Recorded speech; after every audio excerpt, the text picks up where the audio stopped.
กันบ่โดยเป็นว่าราคาเท่าไหร่แต่นั้นน่ะ6 ล้านหรอ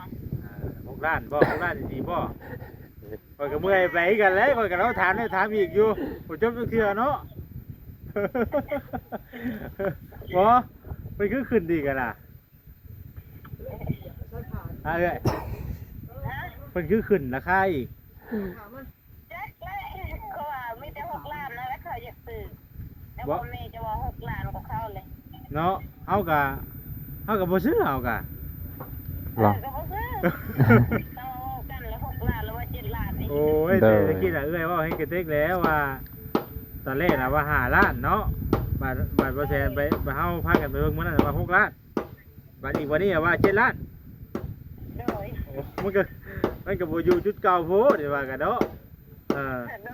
สมมุติว่ามื้อนี้มันเฮาซื้อบ่ทรงบ่ทันเขาลูกอ่ะเขาว่าลูกในหาว่า15,000ว่ะสิใช่น่ะ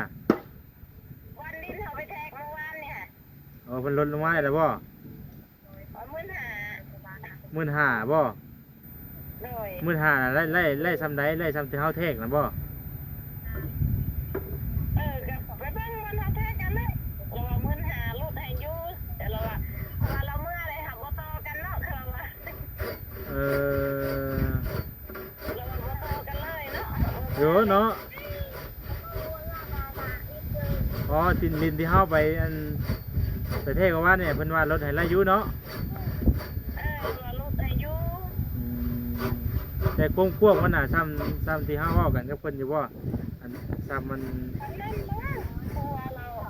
15คูณ20อยู่บ่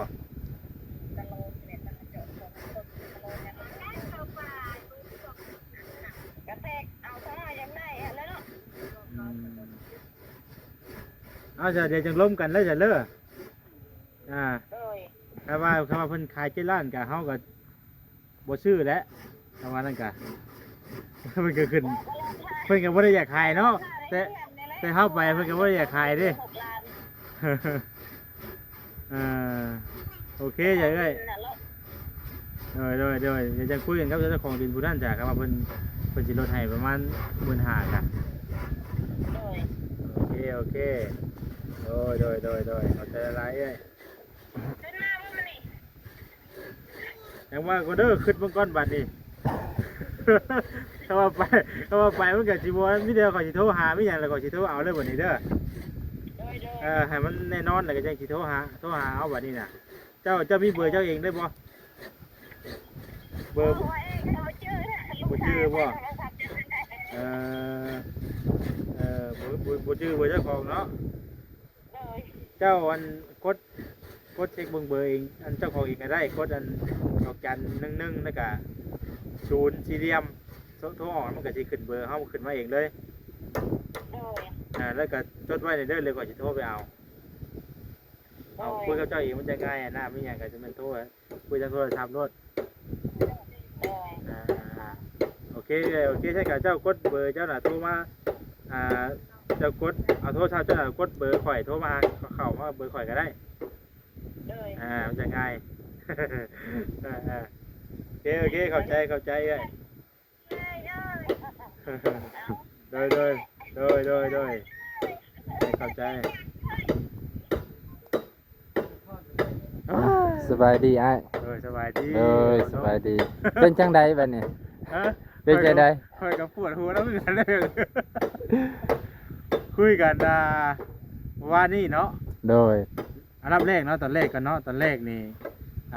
ได้ยินทางไอ้นวลเล่านะว่าเขาอยากขายทั้งเงินทั้งดิน5 ล้านเนาะโดยบัดนี้พอเขาไปฮอดปุ๊บพอเจ้าของเงินเพิ่นถามว่าอันเงินอันนี้บ่อันที่ว่าสิขายอัน5 ล้านน่ะบ่แล้วว่า6 ล้านว่าซั่นเอ้าว่าแบบกินข้าวค่ำเดียวเลยขึ้นตาเลยเอ้าคือบ่ขึ้นไว้ได้ว่าวันนี้ตกลงวันนี้ไปเบิ่งอีกเมื่อวานนี้เพิ่นว่า6 ล้านบัดนี้เนาะแม่นว่าสิถ้าสิได้ซื้อบัดนี้ว่าสิเอาแล้วมันว่าสิซื้อมื้อนี้โดยไปซื้อมื้อนี้พอดีอันว่าเจ้าของเงินดินน่ะเพิ่นบ่อยู่แม่นบ่อยู่วันนี้พอช่วงนี้เนี่ยเฮาโทรก็เลยโทรถามว่าสิเข้าไปอีกนะโดยว่าเงินบ่ชวนก่อนแหละโดยจักหน่อยว่าสิเข้าไปที่นะโดยวันนี้โดน กินใช้โทรศัพท์เนี่ยลงคลิปน้ำพี่น้องเอ้ย อุ้ยลมก็แห้ง มาเข้ามาว่ามาชวนแต่วันนี้จะได้โทรไปถามว่าถ้าเพิ่นยังตกลงราคาเก่าเขาสิเข้าไปนะ โดย เปลี่ยนแผนใหม่อีกวันนี้มาว่า7 ล้านบาท น่า อ๋อ ขึ้นไว้ขึ้นราคาทองคำเนาะ ขึ้นลง เขาที่แบบนี้ยังไม่ได้เร็วขนาดนี้เลย แม่นอยู่ อ๋อ เมื่อกี้ก็ปรึกษากับอ้ายเพิ่นอยู่ว่าโดนแบบนี้ทางฝุ่นน่าจะขึ้นราคา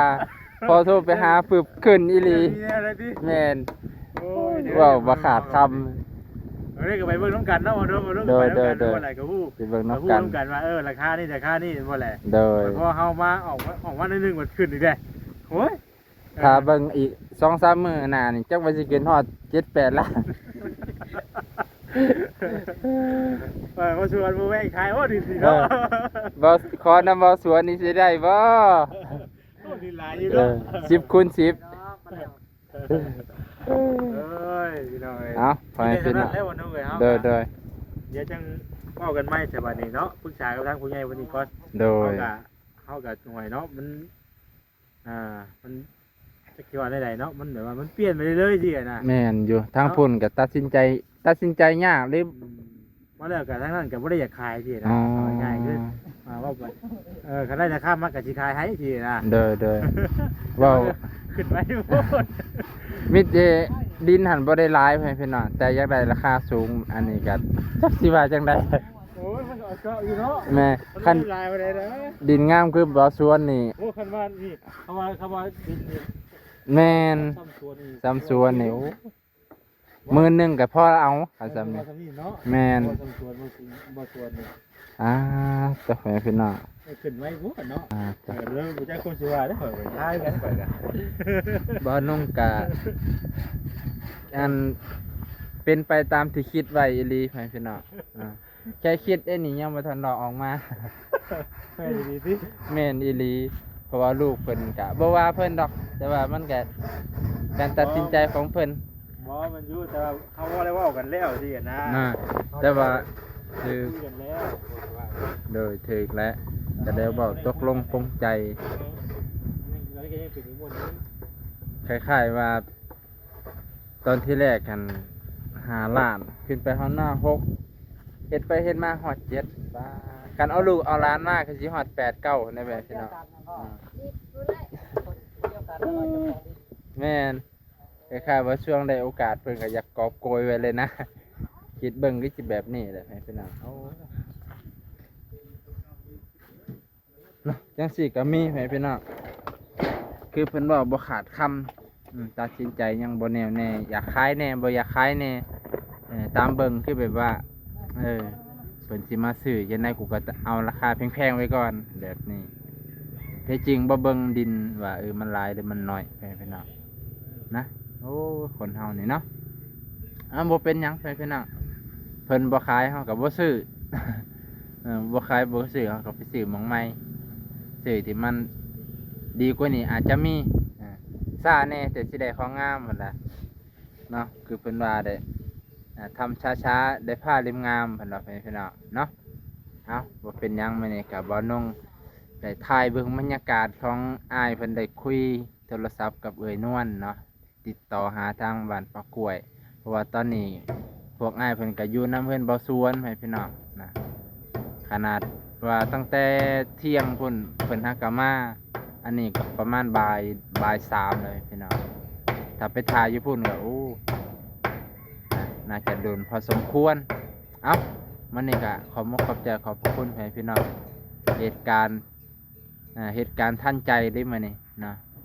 จังว่ากันใหม่ที่ดินที่ดอนของเอ๋ยนวลนะพี่น้องเดี๋ยวได้โอกาสจังไปน้ำอ้ายเพิ่นอีกทีหนึ่งเนาะมันนี่ขอบใจขอบพระคุณให้พี่น้องเบิดสุขคน